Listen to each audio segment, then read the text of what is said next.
ವಿಶ್ವ ಕ್ರಿಕೆಟ್ನ ಇತಿಹಾಸವನ್ನ ಕೆದಕಿದ್ರೆ Australia strongest ಹಾಗೆ ಮೋಸ್ಟ್ ಸಕ್ಸಸ್ಫುಲ್ ಟೀಮ್.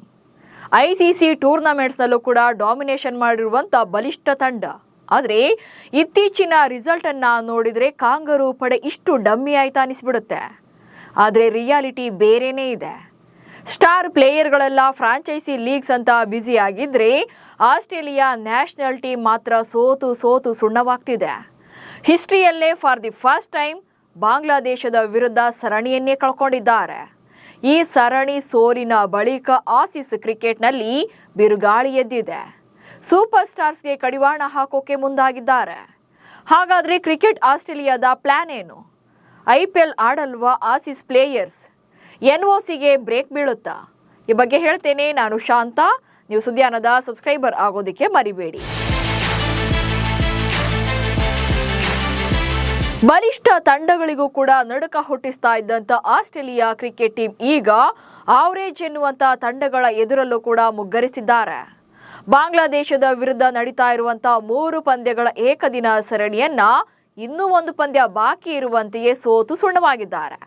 ಇಂಟ್ರೆಸ್ಟಿಂಗ್ ವಿಚಾರ ಅಂದ್ರೆ ಬಾಂಗ್ಲಾ ಪ್ರವಾಸಕ್ಕೂ ಮುನ್ನ ಪಾಕಿಸ್ತಾನದಲ್ಲಿ ನಡೆದಿದ್ದ ಏಕದಿನ ಸರಣಿಯನ್ನು ಕೂಡ ಆಸೀಸ್ ಪಡೆ ಅಲ್ಲೂ ಕೂಡ ಏಕದಿನ ಸರಣಿಯನ್ನು ಸೋತಿತ್ತು. ಇದೀಗ ಬಾಂಗ್ಲಾದೇಶದಲ್ಲಿ ಇನ್ನೂ 1 ಮ್ಯಾಚ್ ಇದ್ದಂತೆಯೇ ಸೋತಿದ್ದಾರೆ.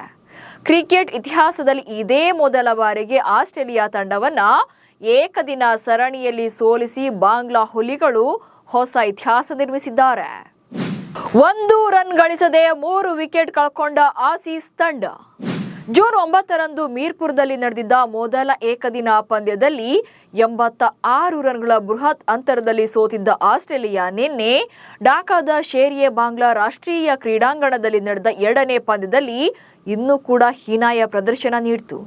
ಟಾಸ್ ಗೆದ್ದು ಫಸ್ಟ್ ಬ್ಯಾಟಿಂಗ್ ಅನ್ನ ಮಾಡ್ತೀವಿ ಎಂದ ಆಸೀಸ್ ಪಡೆ ಆರಂಭದಲ್ಲೇ ಪೆವಿಲಿಯನ್ ಪರೇಡ್ ನಡೆಸಿತು. ಬಾಂಗ್ಲಾ ನೆಲದಲ್ಲಿ ಕ್ರೀಸ್ ಕಚ್ಚಿ ಆಡ್ತಾ ಇದ್ದವರು ಖಾತೆ ತೆರೆಯೋಕ್ಕೂ ಕೂಡ ಒದ್ದಾಡಿದ್ರು. ಅದೆಷ್ಟರ ಮಟ್ಟಿಗೆ ಅಂದರೆ ಟಾಪ್ ಆರ್ಡರ್ನ 3 ಬ್ಯಾಟರ್ಗಳು ಖಾತೆಯನ್ನು ತೆರೆಯದೆ ಔಟ್ ಆದರು. ಈ ಮೂಲಕ ಆಸ್ಟ್ರೇಲಿಯಾ ಕ್ರಿಕೆಟ್ನ ಇತಿಹಾಸದಲ್ಲಿ ಹಿಂದೆಂದೂ ಕೂಡ ಮಾಡಿರದಂಥ ಬೇಡದ ದಾಖಲೆಯನ್ನು ಮಾಡಿದರು. ಸೊ ಅಲ್ಲಿಗೆ 1 ರನ್ ಸ್ಕೋರ್ ಮಾಡದೆ 3 ವಿಕೆಟ್ಸನ್ನು ಕಳ್ಕೊಂಡಿದ್ರು. ಸೊ ಇದು ಫಾರ್ ದಿ ಫಸ್ಟ್ ಟೈಮ್ ಆಸ್ಟ್ರೇಲಿಯಾದ ODIನ ಕ್ರಿಕೆಟ್ ಇತಿಹಾಸದಲ್ಲಿ. ಮಳೆ ಕೂಡ ಕಾಟ ಕೊಟ್ಟಿದ್ರಿಂದ 42 ಓವರ್ಗಳಿಗೆ ಸೀಮಿತವಾದ ಈ ಪಂದ್ಯದಲ್ಲಿ 8 ವಿಕೆಟ್ ನಷ್ಟಕ್ಕೆ 187 ರನ್ ಮಾತ್ರ ಗಳಿಸಿದ್ರು.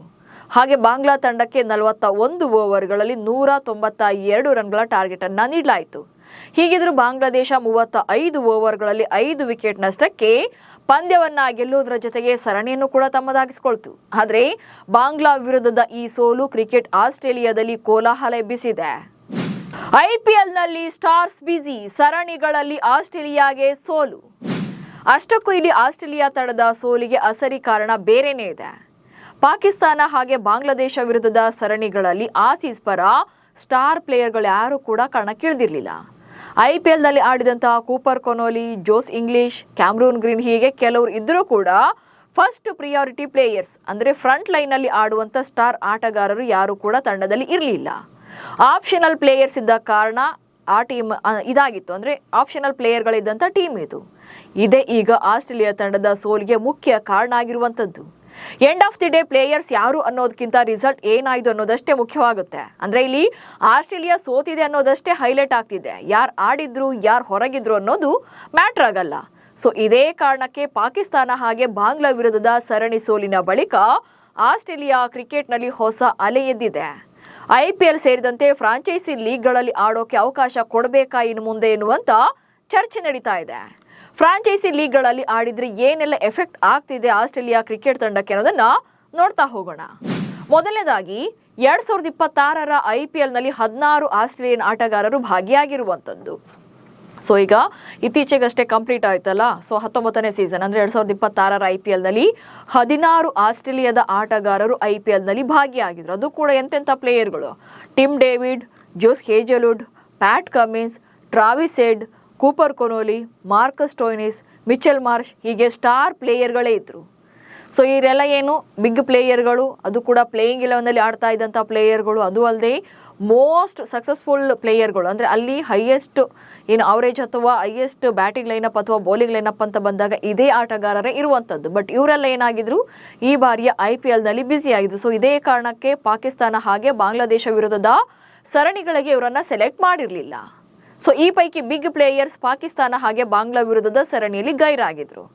ಸೊ ಇಲ್ಲಿ ಏನು IPLನಲ್ಲಿ ಸ್ಟಾರ್ ಆಟಗಾರರೆಲ್ಲ ಬ್ಯುಸಿ ಆಗಿದ್ರೆ ಅತ್ತ ಆಸ್ಟ್ರೇಲಿಯಾ ತಂಡ ಸೊ ಪಾಕಿಸ್ತಾನ ಹಾಗೆ ಬಾಂಗ್ಲಾ ವಿರುದ್ಧದ ಸರಣಿಗಳಿಗೆ ಸೊ ಅವರೇಜ್ ಪ್ಲೇಯರ್ಸ್ ಅಥವಾ IPLನಿಂದ ಆಲ್ರೆಡಿ ಹೊರಬಿದ್ದಿದ್ದಂಥ ಆಟಗಾರನ ಕರೆಸಿ ಸೊ ಅವರನ್ನೆಲ್ಲ ಒಂದು ತಂಡ ಮಾಡಿ ಅಲ್ಲಿಗೆ ಕಳಿಸ್ತಾರೆ. ಸೊ ಗೆದ್ಬಿಡ್ತೀವಿ ಅನ್ನೋ ಕಾನ್ಫಿಡೆನ್ಸ್ ಇತ್ತು ಅನ್ಸುತ್ತೆ, ಬಟ್ ಅದಿಲ್ಲಿ ವರ್ಕೌಟ್ ಆಗಿಲ್ಲ.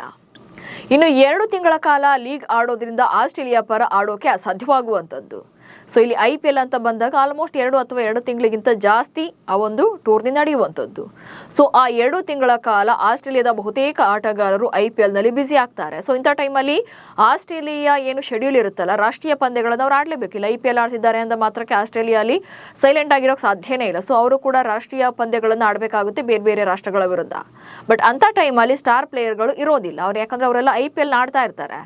ಸೊ ಅಲ್ಲಿ ಶೆಡ್ಯೂಲ್ಗೆ ಆಲ್ಟರ್ನೇಟಿವ್ ಪ್ಲೇಯರ್ಗಳನ್ನು ಅಲ್ಲಿ ಮತ್ತೊಂದು ಟೀಮ್ ಮಾಡಿ ಕಳಿಸುವಂಥದ್ದು. ಸೊ ಅಲ್ಲಿ ಏನಾಗುತ್ತೆ, ಸೊ ಅಲ್ಲಿ ಪ್ರಿಯಾರಿಟಿ ಪ್ಲೇಯರ್ಗಳೆಲ್ಲ IPL ಆಡೋದ್ರಿಂದ ಸೊ ಅಲ್ಲಿ ಆಟೋಮೆಟಿಕಲಿ ಎಫೆಕ್ಟ್ ಆಗೇ ಆಗುತ್ತೆ ಪಂದ್ಯಗಳ ವೇಳೆಗೆ.